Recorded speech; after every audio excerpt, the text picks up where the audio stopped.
nos acompanham ao vivo direto de Brasília. E a manchete... Parabéns para a irmã do Franci. Estava escutando aqui.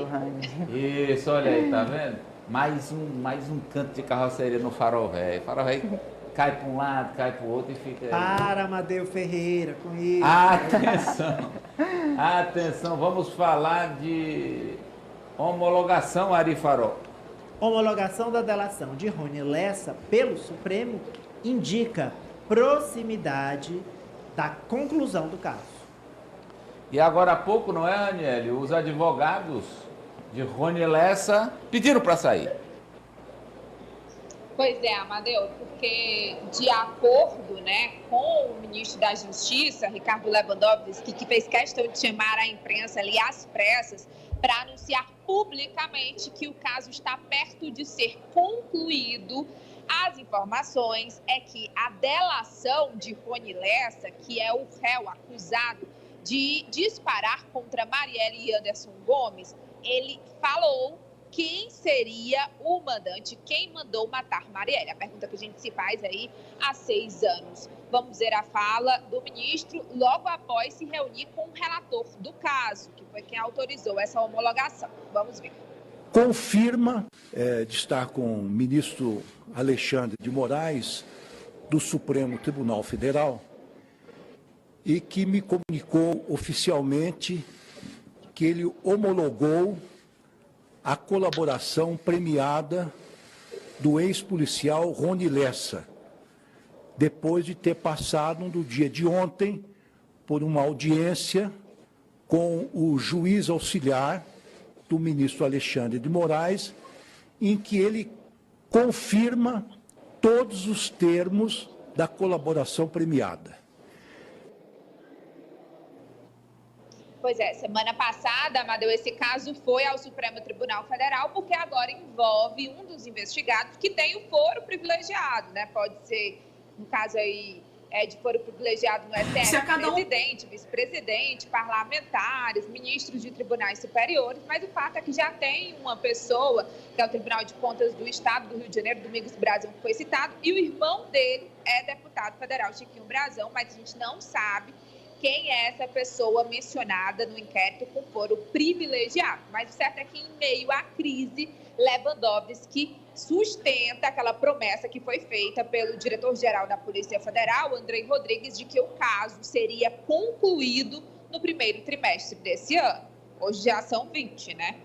Tá acabando o prazo aí. E os advogados Bruno Castro e Fernando Santana deixaram o caso eles eram defensores do Rony Lessa e deixaram o caso, alegando que não atuam para delatores. Rapidamente aqui com os jogadores, eu começo com você, Ari. Amadeu, a gente sabia, não, fui longe demais, nós não sabíamos. A imprensa tinha sinalizações de que havia gente com foro privilegiado, que seria um parlamentar, que seria um deputado federal. E esse nome, segundo a imprensa apurou, vazou, é o do deputado federal Chiquinho Brazão, do União Brasil do Rio de Janeiro. Claro que isso precisa ser divulgado oficialmente, confirmado, mas o Rony Lessa falou, olha, ele tem participação direta no assassinato da vereadora, Marielle Franco, vereadora lá do Rio, e do motorista dela, o Anderson Gomes, em 2018. Então, agora, é esperar que isso se confirme e, claro, trazer a motivação, a trama por trás de uma suposta ordem do parlamentar para matar a vereadora. Trazer também quem trabalhou para impedir que o caso fosse desvendado. A obstrução de justiça. Quem trabalhou para impedir que o caso fosse desvendado, Apoliana?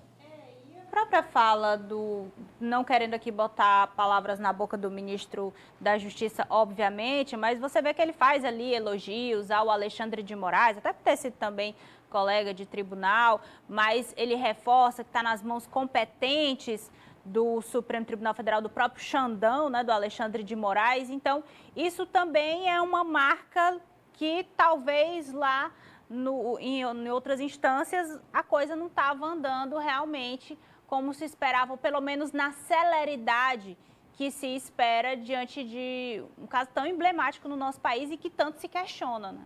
E assim, foi a federalização, Franci, que fez com que a trama fosse descoberta mais rapidamente?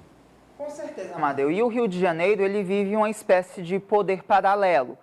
Esse caso, o assassinato da Marielle, aconteceu em 2018, já são mais de 6 anos desde esse acontecimento. E avanços significativos na investigação só são notados a partir da federalização do caso, o que de fato levanta suspeitas de que no Rio de Janeiro as autoridades estavam fazendo um corpo mole para a resolutividade desse caso. Então não é um caso qualquer, a Marielle não era uma figura benquista por determinados grupos, especialmente grupos criminosos, as milícias que se expandiram no Rio de Janeiro vertiginosamente nas últimas 2 décadas, e a Marielle era uma voz contra as milícias. Então agora, Amadeu, dá sim para esperar que esse caso finalmente seja solucionado. Marta, por que é tão importante apontar o responsável e encerrar esse caso?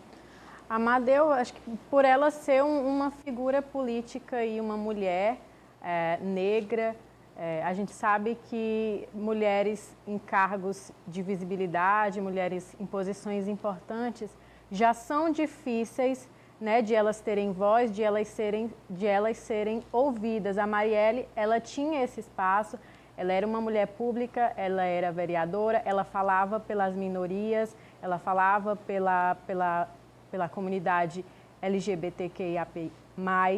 Então, ela dava voz para quem não era ouvido.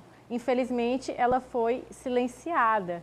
Aí, num problema, numa crise que ela é generalizada no Rio de Janeiro, né? O caso das milícias. Foi preciso chegar no Supremo Tribunal para que o caso seja resolvido. A gente espera que seja, né? Porque ainda não foi 100% elucidado. Foi preciso que chegassem lá, porque a gente sabe que tem milicianos infiltrados na política, na polícia, em todos os espaços, e aí acabam aí deturpando as investigações, prejudicando, mas antes tarde do que nunca, né? Infelizmente demorou aí 6 anos, vai demorar um pouco mais ainda, mas a gente espera que seja resolvido e que se explique quem mandou matar e as motivações, porque até agora a gente não sabe o que foi que motivou com que isso tudo acontecesse. Bem, e no meunorte.com, Ari, já está a informação sobre a saída dos advogados Sim. de defesa de Rony Lessa. A gente já tem aí para acessar? Já está no meio. Já está aí no meio, Ari, a informação da saída aí dos 2 advogados, no caso Bruno Castro e Fernando Santana. E aí imagino o Rony Lessa terá que buscar novos defensores para a sequência desse... Ok, vamos lá, vamos seguir, Raniele Veloso, tratando agora sobre educação, inclusive com uma situação do novo ensino médio, que o presidente Arthur Lira quer agilizar a votação, e uma mudança na comissão, aliás, uma mudança não, e mais um piauiense participando das comissões. É a manchete, Ari, da Raniele, é a manchete 2, com o piauiense na educação. Deputado piauiense será vice de Nicolas Ferreira na Comissão de Educação da Câmara. Pautas palpáveis? Raniele. Olha, o deputado federal Átila Lira Filho, do Partido Progressista do Piauí, ele foi eleito agora há pouco aqui na Comissão de Educação como o primeiro vice-presidente. Foram 23 votos favoráveis, 5 parlamentares não quiseram votar, porque foi mais uma derrota da base do governo, viu, Amadeu?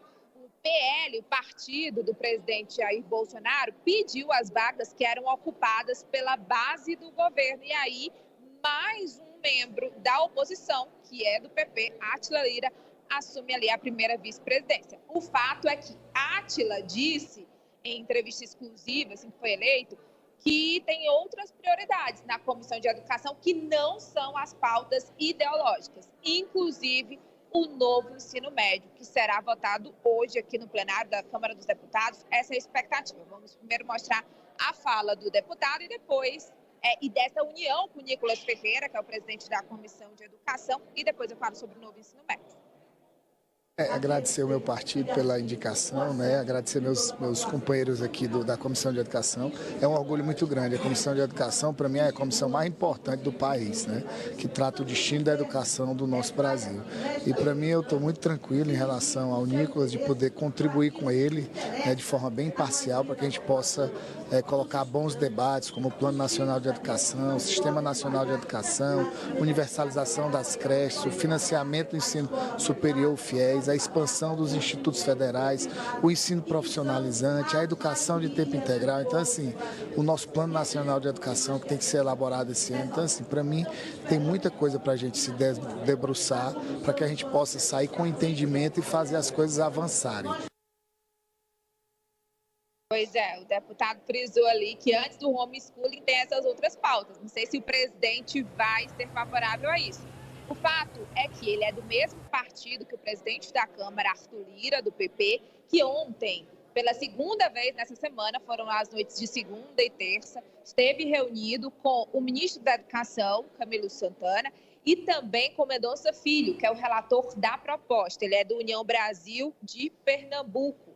E ele era o ministro da Educação de Michel Temer, responsável pela reforma do ensino médio, que é a que o governo quer derrubar. Então, o primeiro embate se deu nesse quesito. Inclusive, teve uma discussão na segunda entre Camilo Santana, o ministro, e Mendonça Filho, mas depois eles pediram desculpa. E o Arthur Lira fez questão de fazer esse post aí nas redes sociais, dizendo que eles entraram em acordo. E esse acordo prevê aí a redução na carga horária obrigatória do ensino básico, de 2.400 horas para 1.800 horas. E também prevê que os cursos profissionalizantes ficarão aí com 1.200 horas. Além também da língua prioridade, que o governo tinha uma prioridade ali para outra língua que não fosse o inglês, mas o relator fez essa mudança e deixou o inglês como prioridade. E segunda opção, o espanhol. Mas essa questão da carga horária envolve, inclusive, a discussão de matérias que são ditas ali como oposição, como polêmicas, como, por exemplo, tempo para filosofia, sociologia, que são disciplinas importantes. Eu acho, esse é um exemplo claro de que a política tem que ser a mediadora dos conceitos que são diferentes na sociedade. O Mendonça Filho, deputado, foi ministro do Temer e ele tinha um jeito de ver o ensino médio. O Camilo é do PT, tem outro jeito de ver. Mas o Arthur Lira sentou com os dois, houve conversa, muita conversa. Na segunda-feira, houve o atrito narrado pela Ranieri e pela imprensa, que eles chegaram a discutir, a alterar, gritar um com o outro. Mas depois a turma do Deixa disse, calma, vamos voltar a discutir os temas. E aí um pediu desculpa para o outro civilizadamente e chegaram a um acordo. Então, para mim, bota esse print aí do Arthur Lira. Eu acho que é tão civilizado isso. E é o jeito de que a política resolve as questões e faz o país andar para frente, rapaz. O ensino médio que interessa a milhões de brasileiros e ao futuro das nossas gerações todas. Está aí, sendo discutido civilizadamente, gente de direita, gente de esquerda, gente de centro, sem alteração, sem briga ideológica. E está aí, vai ser votado pela maioria e pronto. Um cedeu de um lado, o outro cedeu do outro e a coisa anda, Franci. Amadeu, quem dera se a nossa política fosse sempre assim. Está faltando exemplo como esse dado pelo Arthur Lira, e quem dera também se o deputado Átila Filho fosse o presidente da Comissão de Educação e não o Nicolas Ferreira. porque é uma figura polida, uma figura política que sabe dialogar e entende de educação. Ele que é economista, foi professor universitário antes de ser deputado federal, então ele tem expertise na área, Amadeu. E a gente espera que, de fato, Nicolas Ferreira ele se molde ao que é a política de fato, que é a arte do diálogo, e deixe um pouco o show de lado, o lado TikTok, a lacração, para discutir uma temática que é imprescindível para a população brasileira com seriedade e não com palhaçada. Esse é o ponto. É que o Lira foi lá e pegou o leme da história. Se isso aí fosse conduzido na comissão, Apoliana. Não, na comissão não daria. Amadeu, assim, a gente tem os dois líderes das duas casas, Pacheco e Arthur Lira.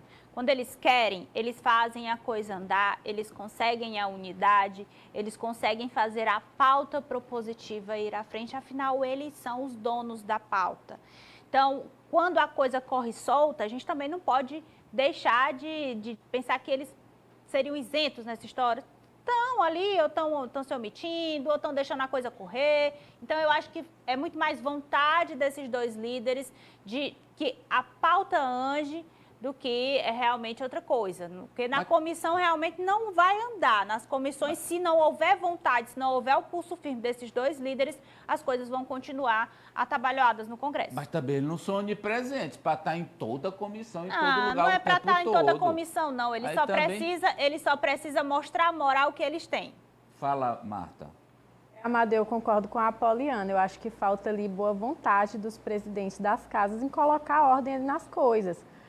Mas a gente já está tão desacostumado com esse clima mais harmônico, com tudo indo ali na normalidade política, que a gente até estranha quando uma coisa dessas acontece, né? Quando a gente vê que existe ali uma discussão, que deveria ser normal na política, uma discussão, opiniões diferentes, e depois duas pessoas civilizadamente fazendo as pazes, entrando em um acordo, tendo uma conversa como gente, né? Tá tão difícil que isso aconteça, que quando acontece, meu Deus do céu, que bom, né, que aconteceu. Mas eu concordo com a Apoliana. Acho que